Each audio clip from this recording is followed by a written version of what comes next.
Hello guys, welcome to my vlog. My everyday ritual in for being walang trabaho ngayon. Naghihintay ng cancellation sa UAE. Time check is oras na ngayon 11:45. Breakfast, pandesal nung kahapon pa. Magluto ko dun sa sayo ako magluto sa kusina dahil may nagluluto mga kasama namin na ibang lahi. Ayun, mga naka-partition. Ganito. Kape. So, ito yung buhay ng walang trabaho ngayon. Kain ng ugahan. Upo. Maghihintay. Maayos din. Waiting lang. Corn beef plus pandesal. Ininit ko lang sa kalan na parang instant lang din. Electric. Nabili ko to sa Temu ng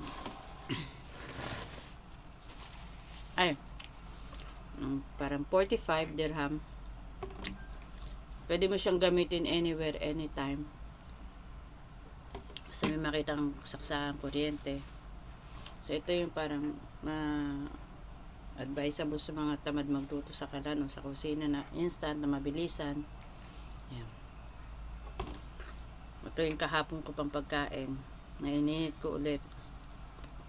Sayang. Kape. Kape na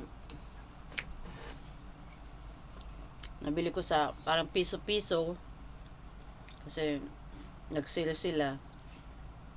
Normal price nito is nasa parang mga nasa 20, pero nabili ko siya ng 14.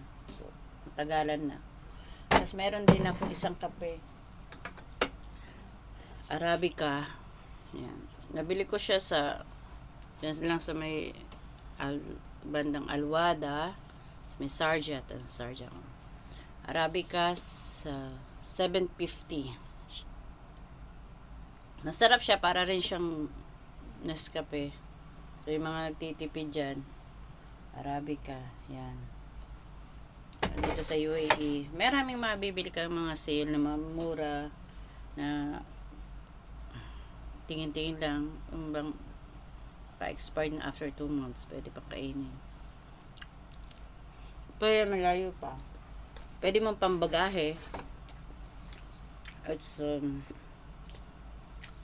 September 2025, 750 dirham. Pwede mong pambagahe sa Pilipinas.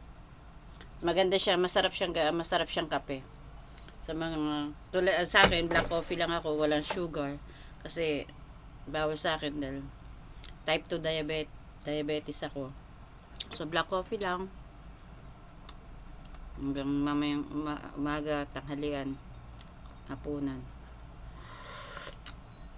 So sa mga OFW na kagaya ko na life na nagtatrabaho sa labas, ako nagtatrabaho sa salon, so hindi na ako nag-renew. So waiting for another mangyayari ulit. So nakakahinayang, nakakamiss din mga kasama ko. For 8 years nag-work ako sa salon namin.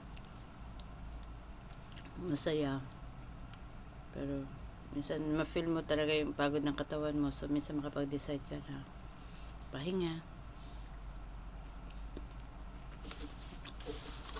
muna, bago naghihintay kung uuwi, maghanap ulit ng trabaho.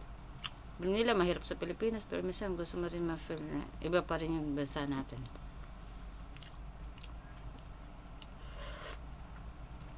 So ngayon, for now, ito lang yung mabablog ko for my everyday routine. Mamaya ulit Tinatamad pa ako maglinis ng bahay. Kasi, tamad lang. Nakakapagod maging tambay. Sabi nga ni Jose Manalo. So, manonood lang ako ng TV. Magbibidyoke. Papalipas oras. Mag-iisip, maghihintay. Pero, okay lang din. Busog pa naman. Marami pang makain. Sabi nga, tinapay, mabubusog ka na. Itlog. OFW life. Itlog. Indomie. Tapos, yun. Kape. Makakabuhay na. Pag tinabad ako magluto, dito na rin ako magluluto ng noodles. Pag ayaw ko magluto sa kitchen, kasi nga, masyadong matapang yung amoy ng mga pagkain ng mga ibang lahi. Kasi nga partition lang kami. So, mixing kami. Before, puro kami Pilipino. Pero may mga kasi umalis. So, syempre, ang business is hindi mo naman pwedeng bakantihin kung walang magano. So, nagpasok siya ng ibang mga lahi. Pero okay lang man din.